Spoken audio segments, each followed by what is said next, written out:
Welcome to the Extra Mile podcast for bar exam takers. There are no traffic jams along the Extra Mile when you're studying for your bar exam. And now, your host, Jackson Mummy, owner of the Celebration Bar Review. Well, hey everybody, welcome to episode 167 of the Extra Mile podcast for bar exam takers. This is your host, Jackson Mummy, and really glad to have you with us today. Hope your day and your week are going well. If you're waiting for bar exam results, we know that, boy, it just seems like every day drags on forever, doesn't it? And if you're studying for your bar exam, we know that every day seems like it's racing by you and the clock is really your enemy. So kind of a weird juxtaposition that we go through this time of the year. We've got some great information for you today. I conducted an interview this week with a successful student of ours, Mike McCone. Mike sat for the Colorado Uniform Bar Exam Administration in July 2017, and he passed on his first try. Now, Mike was an attorney in California and Hawaii for over 30 years, and this was his first time back to the bar in 3 decades. So quite a story about how he studied and put it all together and was successful on the first time through. So I hope you'll stick around for that interview. I think you're going to really like it. Now, if you'd prefer to watch our podcast episodes, you can do that by going to celebrationbarreview.com/167. That's the episode number 167. And you can see the video version of our interview and the entire podcast. And you can also go back and check out previous episodes just by putting in the episode number into that URL. If you prefer to get your podcasts on Apple or iHeartRadio, that's great. We're glad to have you there. Feel free to check those out as audio podcasts. And of course, if you'd like to go back into our archives, we have all of our episodes and show notes on our website at celebrationbarreview.com. Just click on the link at the top of the page for podcasts and you'll find all of that information there. And we invite you and welcome you sharing these episodes with friends and family and colleagues, people who might be interested in the bar. So a lot of great information that we've done over the years, and the podcast has really grown amazingly, at least amazing to me, and it's really because people have shared it with their friends and colleagues. So feel free to do that, and we're glad to have you doing that. Now, if this is your first time on the podcast with us, welcome. We're really glad to have you with us. What we try to do every week is to talk about trends, things that are happening in the bar, results as they're coming out. We do some tricks and tips, and I have some messages from time to time, and we do lots of interviews with successful bar takers, and that's what today's episode is going to be. Now, before we get to the interview with Mike McCone, I want to just invite all of you that are taking the bar exam in 2018 to join me this week for our special live webinar, How to Make the Next Bar Exam Your Last Bar Exam. This is the powerful, proven way to pass. And we're going to look at what successful bar takers do that separates them from the people that don't succeed. It's terrific information. I think you're going to really find it useful, and it's completely free. You do need to register to join us. We have 2 showings, Monday night at 7 p.m. Eastern and Thursday night at 7 p.m. Eastern. So I think that's 4 p.m. on the West Coast, and you can select the date that works best for you. To save your seat, just go to our website. Again, it's celebrationbarreview.com. Scroll down the page just a short way, and you'll see a button that says Claim My Free Spot. Click there, and then you can select the date that works for you. If you're on the video version of today's podcast, just scroll down this page, and at the bottom of this page, you'll see a link for the webinar. Go ahead and click in, and again, you can select the date that works for you, and then we'll see you Monday night at 7 p.m. or Thursday night at 7 p.m. Eastern, and I think you're going to really find this information helpful as you're getting ready for the upcoming tests. Now, a quick word about what's happening in terms of the bar exam, in terms of news. We had a busy week of results last week, not necessarily large states, but a lot of states reporting. During the week, results came out in Colorado, Massachusetts, Illinois, New Hampshire, Connecticut, Pennsylvania, Tennessee. And I'm really pleased to tell you that we had, I think, an almost unblemished pass rate across all of those jurisdictions for our students. We're going to be sharing, obviously, a Colorado bar taker story with you today, but we had success in Massachusetts, we had New Hampshire, Connecticut. We've got some interviews coming up with a Connecticut bar taker in the very near future, among others. So, busy week, a lot of states reporting. we would expect, although these are not always absolute, but we would expect results in the next week or so out of the District of Columbia. That's a UBE jurisdiction. Hawaii, also a UBE jurisdiction. Minnesota, another UBE. Utah, can't remember if that's UBE or not. I think it might be in Wyoming, which is also UBE. So that's kind of in that UBE segment now of lots of states reporting.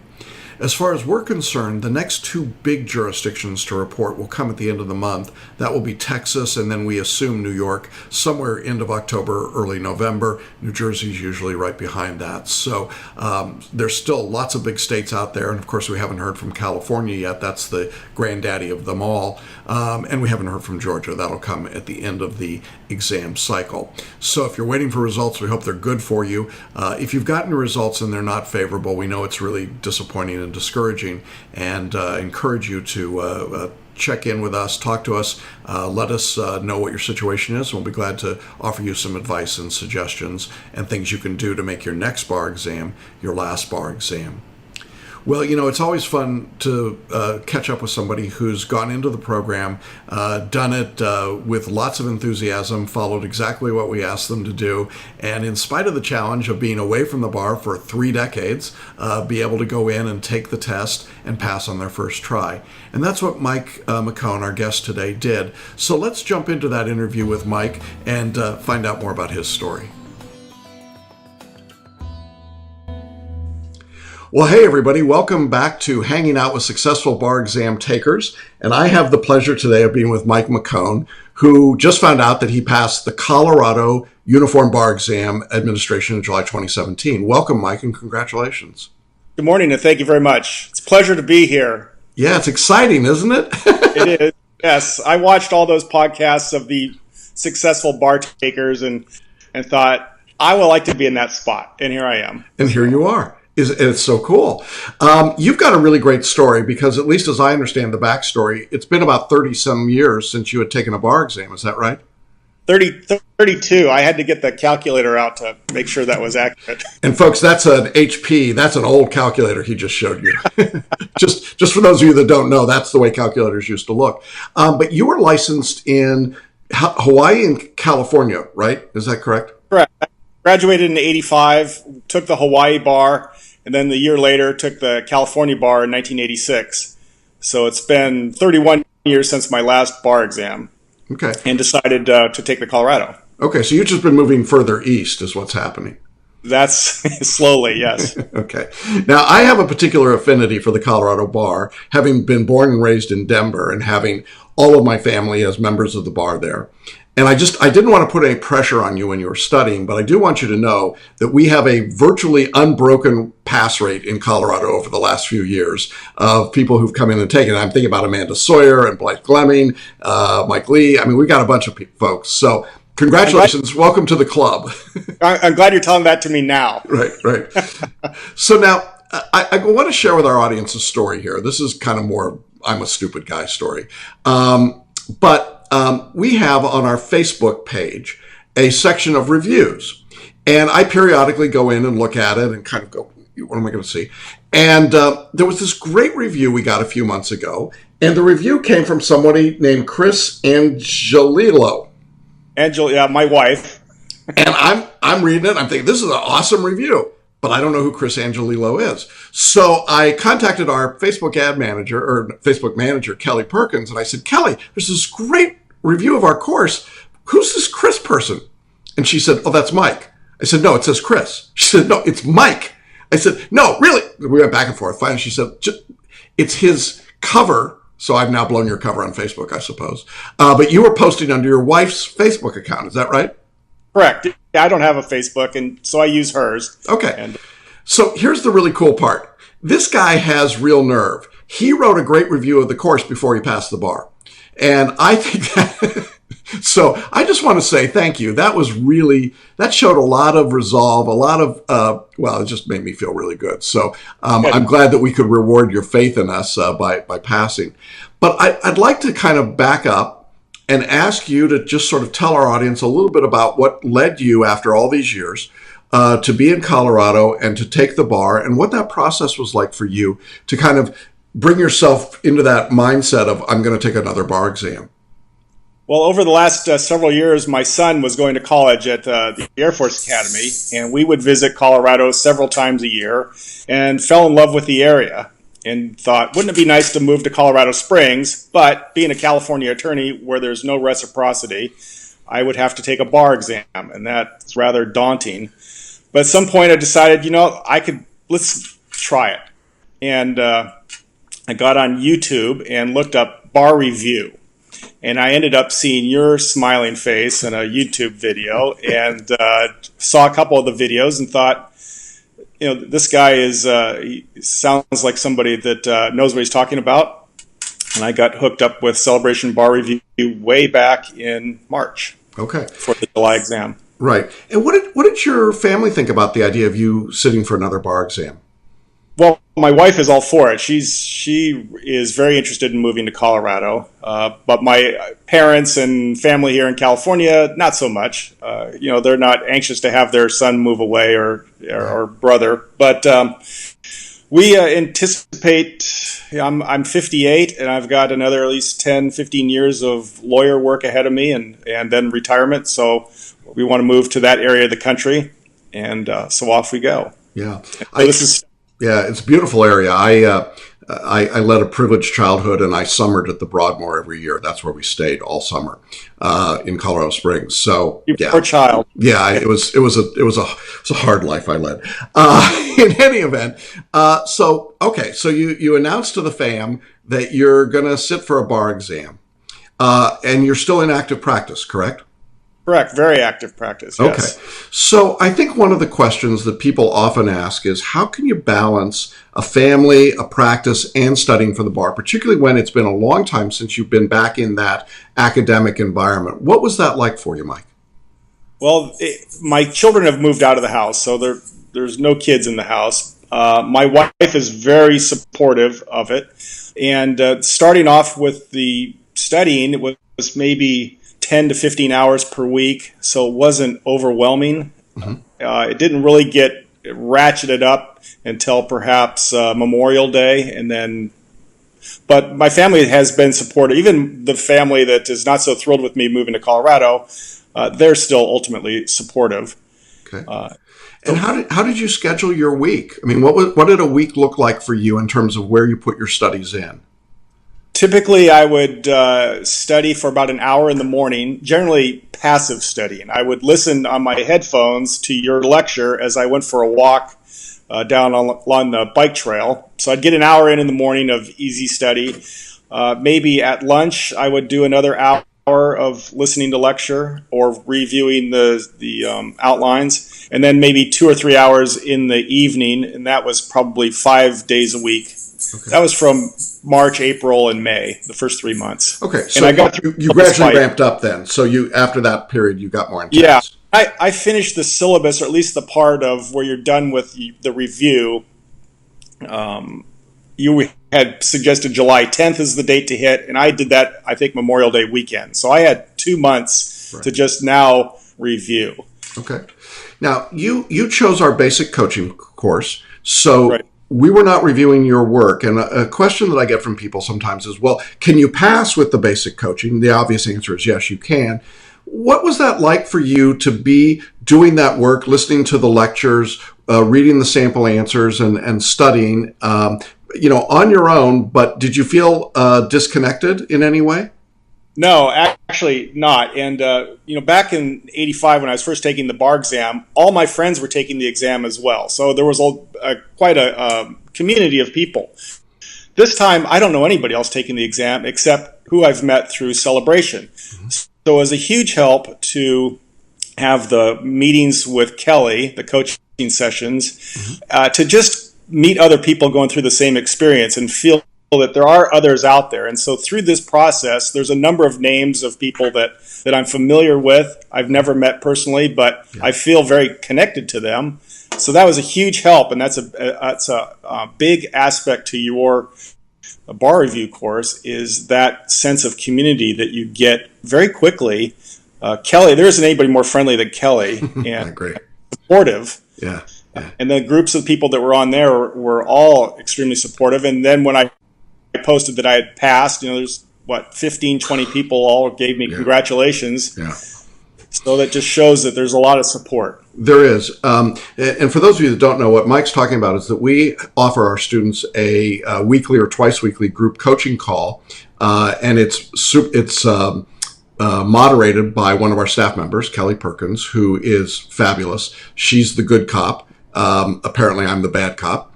And but she really is great at fostering a sense of community and accountability and encouragement for people in the group. And you were a very active participant in that group, I know. And I know there were a lot of people rooting for your success, just as you've been rooting for other people's success as results are starting to roll in off of this exam.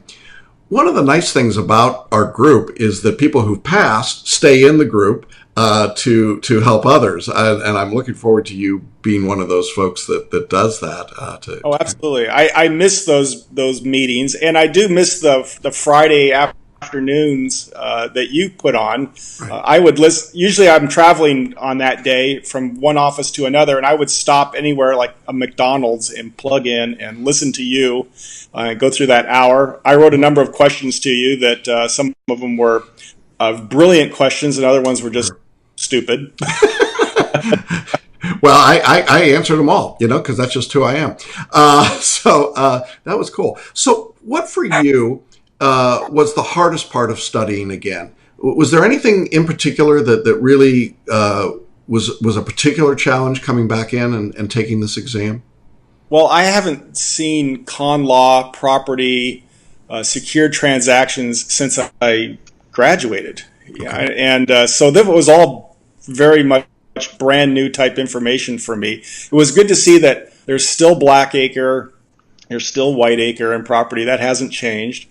But I was really starting almost from scratch with a lot of those subjects. Mm-hmm. So that was difficult. But again, with your lectures and the review material, and I would have to stress really the lectures more than the review material, because I guess I learned audibly. I didn't realize that, but listening to your lectures over and over helped a lot. And got me through all the subjects. I kicked myself at the amount of time I spent on corporations, not to have it on, and it didn't even show up on the test. So right. I guess that's the way it goes. Yeah, the Uniform Bar Exam has got 6 essays, the performance tests, and the MBE, and the essays are drawn from 14 subjects. So you have to prepare for a wide variety of subjects, and then you get whatever they give you. So it's a 30-minute essay. That's different than Hawaii or California's essays had been.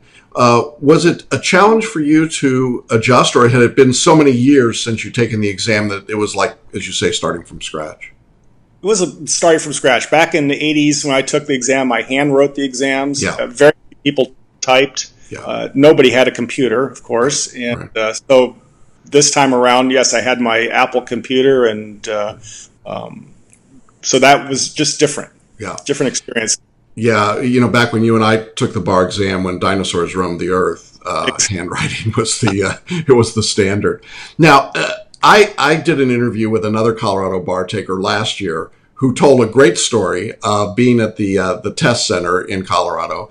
And the second morning, she's sitting in the parking lot and she looks across at a car, and there's a guy in the car, and he's taking a very long toke out of his bong because it's legal in Colorado to do that. Do you have any of those kinds of experiences? I just got to ask, No, I didn't, but I do have to say that the exam site in Colorado is a event center that's kind of on the outskirts of town. Yeah. There is a hotel right there, of which 95% of the people staying were all exam takers. So it was a very nervous group of people, and we would walk over to that exam site and take that. And when I checked out of that hotel, I was so glad to be gone and see it in my rearview mirror. Yeah, yeah. But no, I didn't anybody doing that, although it could have been. Well, Colorado is unique in many, many regards. So you go to the exam. It's been a long time since you've taken a test, and a lot has changed. What did it feel like to be in the exam room after that many years and taking a bar? I felt everything that I saw and did, I expected it to happen. There weren't any real surprises at all. After all the talking through the group coaching sessions, and I felt very well prepared when I walked in. So I knew it'd be a big, giant room. which it was, and that all the materials would be there. And there was this big clock with 3:01, and they would count down the last minute and then start. And that 3:01 is burned into my head. Yeah. But I do have to say, I don't want to go off of your schedule on this, but that timing is really important, because one of the aspects of this test and studying was, once we were getting close to the exam, I took the 1991 February MBE practice exam? That's correct. That was an epiphany for me, because I didn't have a clock in front of me when I was taking that test, and I realized about an hour in that I'd only done 25 questions. Or 20 questions. I was behind, and I panicked. And that first 3-hour test in the morning, I did horrible on it. And I know that was a very big indicator of how you would do on the exam. And so that scared me. Mm-hmm. Really taught me a lesson to stay on top of time during the test. And once I stayed on time, my score went up quite a bit. Yeah, I think that's a good piece of advice. I think the other part of that that's implicit is you got to do practice questions. I think sometimes people think, well, I don't really need to do a full-length test, or I don't need to do all the practice, but it made a difference for you, didn't it? It did. I highly encourage everybody, do the full practice test. Just try to mimic it as close as possible. Yeah, absolutely. And I think getting that experience and just sort of knowing what that's going to be like kind of helps get you ready for the physical endurance of the 2 days of the test. It's a long 2 days, isn't it? It is. And I think back in the old days, my attention span was better. I think I had an attention span that could withstand 3 hours of an examination period. But these days, my attention span's based on YouTube videos, and it's an hour long at best. And I remember Kelly mentioning that one of her challenges was attention span and being able to sit and concentrate for a long period of time. So practicing those exact exams is important. Yeah. What were we talking about? Oh, yeah. All right. So anyway, it definitely makes a difference. So you go through the 2 days of the exam. You hightail out of the hotel. You head back to California. And now you got this waiting period. Mm-hmm. What's the waiting period like for you? Waiting to get results? I have the benefit of that I'm employed. And so if I didn't pass the test, really very little in my life would change. I would still have my job. So I don't have that pressure that others have. So I didn't think about it all that much until 2 weeks ago when the Colorado Bar sent out that beta email. Yeah, I want to talk about that. Tell people about what happened, because it was really a weird story. No, I'm here at home, and my wife, I hear the Michael, which means I'm in trouble. And she saw an email saying your bar exam results have been posted. And I thought, well, that's strange. That would come out so early. But we went online and looked, and there was a line that just said, please ignore, this has been a beta test. Well, my poor blood pressure went through the roof sitting there. Now, this time when we got the exam results, I thought at 8 o'clock in the morning that they would be posted, that I'd get an email. But there was no email, and I'm waiting, hitting refresh. Nothing happens, and finally my secretary from the office calls and says, congratulations, you passed. She had gone to another website and found the results, so that's how I learned. Welcome to the Colorado Bar, Mike, where we don't know what we're doing most of the time. Okay, so you get the results. Your secretary tells you. You shared the results with your family, right? What was their reaction? Very happy. Everybody's happy, supportive. My wife is ecstatic, and I told everybody that I was taking the bar exam. My friends, people at the gym, people I met on the street, everybody knows. So if I didn't make it, I was going to wear it and have to tell people, no, wasn't successful. Okay. Which happens, right? Yeah. It actually happens. So I'm just glad that it worked out. Yeah, I'm glad too. Of course, I think, once you pass the bar, you should come to Disney World, but I'm just saying. I was there for 2 nights after the bar exam. There you go. All right, cool. So now results are in. You've passed. As you look back on the process, what advice would you give somebody who's in practice, who's been away from the bar for a long time, and is now contemplating a change, a move, some reason that makes them have to take the bar exam? Well, two bits of advice. One is that it is doable. There's a lot of attorneys that I talk to who say, "Oh, I could never take another bar exam. It's just too daunting to even contemplate." But it is. You can do it, and the key is just get started early, and that's what your course provides. Is that you can start years in advance, practically, or at least certainly months in advance. Where I started in March, and could go a little bit at a time, as opposed to Barbary and Kaplan and all those other ones where they don't really start until law school graduates in the end of May, right? And then they go hardcore for all of June and July. Your course offered a much better program for somebody who's fully employed. Great. So yeah, it was very helpful. Good. And I think then the other part of this is how well you balanced out your responsibilities. I mean, you continued to run your practice and you studied. I think sometimes people feel like it's all or nothing. I either have to study all the time or work all the time. I can't do both. It is possible to balance them out, isn't it? Absolutely. And you would provide a lot of, aside from the information about how to study for the bar and the course material, you provide a lot of videos, background information that helps people just get on with their life. And I really appreciate like the days leading up to the test videos that you would provide. Those were all very helpful for just the psyche. I appreciate you're a man of faith. I appreciated those types of comments. I appreciated the insights, the jokes, everything that you would provide. I think it helps that you and I probably both grew up watching the same set of television shows. Absolutely. Yes. The 24-year-olds just give me the bovine stare and go, I have no idea what that reference was. None. Yeah, every time I'd hear dinosaurs roam the earth, I'm thinking, well, I was right there with you. You and I graduated about the exact same time. So yeah. You were at Georgetown, correct? Yes. Yeah, and I'm Hastings. So basically, I think I couldn't get into Hastings. So there you go. Georgetown. I know some people. I probably know some folks who graduated from your class who went from my high school to Georgetown. But anyway. Yeah, it was a little tiny law school. Just several thousand of us. We were just really tight and friendly and fun. So it's an interesting experience. But I think that one of the great things is seeing practicing attorneys who've been successful before, putting themselves on the line, going out to do something, because it's a life change for you. Moving to Colorado is certainly a life change.